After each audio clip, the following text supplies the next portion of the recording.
You know, we entered into this difficult period when Father Arrupe wanted to resign.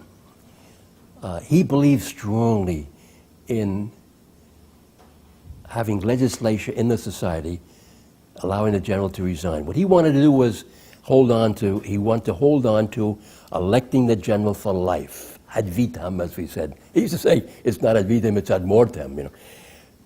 But also allowing for the general to resign.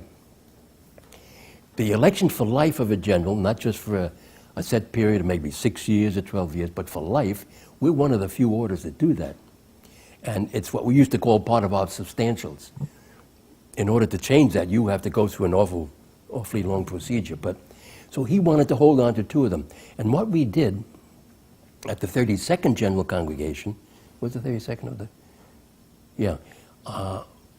We brought in legislation that allows the general to resign. Under what conditions a general could resign.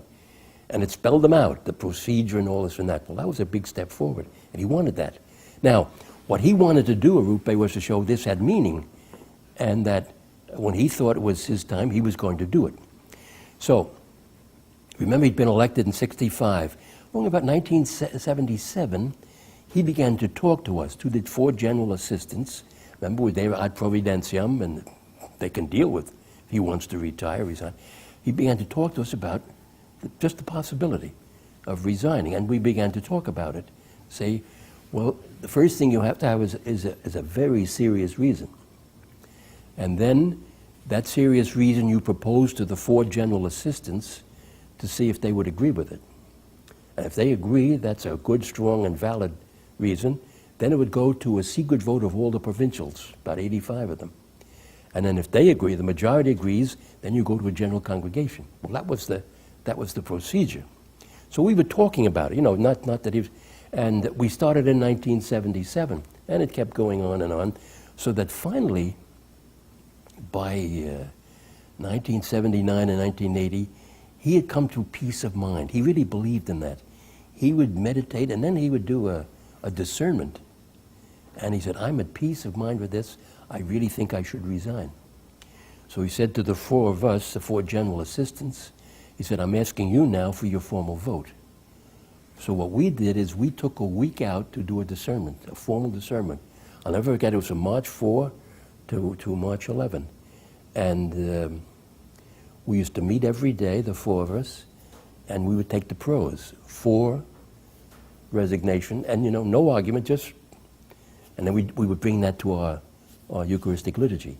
And then the next day we'd take the arguments against. So we did that, and at the end of those 7 days, we reached the conclusion, and I was the eldest of the 4 general assistants, the antiquissimus, as it comes out.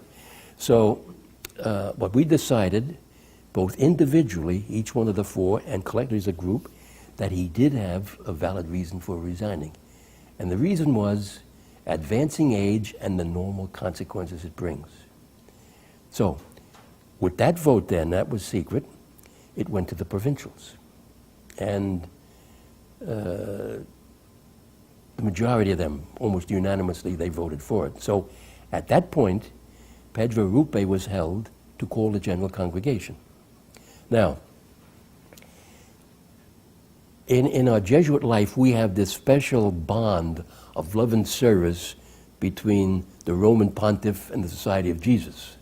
So that even if legally you're not obliged to do certain things, you do it out of this long-standing tradition. So before you would do this, before you would go to call a congregation, you would alert the Pope. So Pedro Arrupe had to see the Pope in order to do this. Well, this is when the problems began. John Paul II kept putting Arrupe off, and for about 10 months he wouldn't see him. So we were really stuck. What we did, I'm going to explain this. We have a tradition in the society on December the 31st, the last day of the year, there would be a big service at our main church in Rome, the Gesù.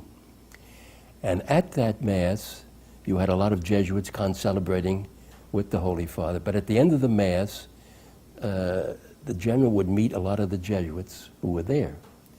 So This would be in the sacristy.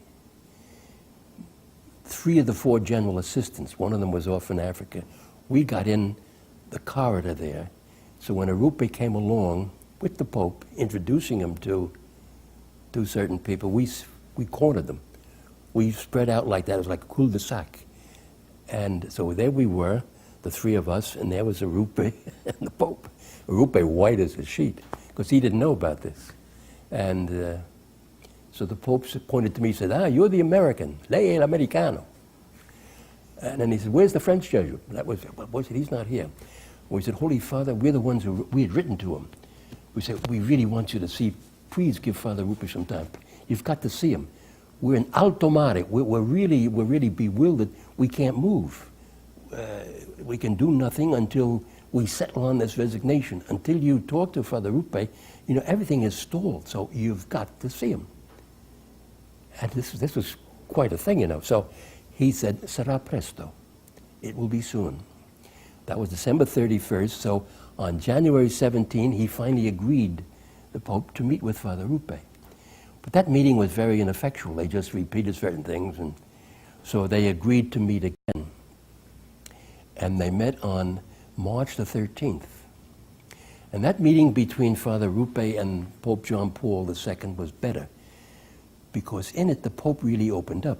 And he said to Father Arrupe, well, Padre Generale, if you're not there at this next congregation, I don't know what I'll do. I'm afraid if you're not there, this next general congregation, which would be 33, that will disobey me, John Paul II, the way the last congregation, GC32, disobeyed Paul VI. Well, that set off Arrupe. He went right up to the ceiling. He said, falsissimo. Because normally Arrupe would be very respectful. The Pope to him was the vicar of Christ. But he said, no. He said, Holy Father, you've got that all wrong. He said, I was the presider at that congregation in 1975, GC 32 as we call it, and Paul VI praised that congregation. This is what he said at the end of it. So what you are saying is absolutely false, and you're being misled by a false opinion, including from Jesuits. Ooh. So this was strong talk. So the Pope was really taken back. And he said, all right, we'll have to meet again on this. Remember the date? It was March 13, 1982. On April 13, the Pope was shot. Remember that? The attempted assassination. So he was hors de combat, as we say. And then August of that same year, 1981, Arrupe had the stroke, which incapacitated him. So they were both eliminated from carrying on that conversation they had been beginning.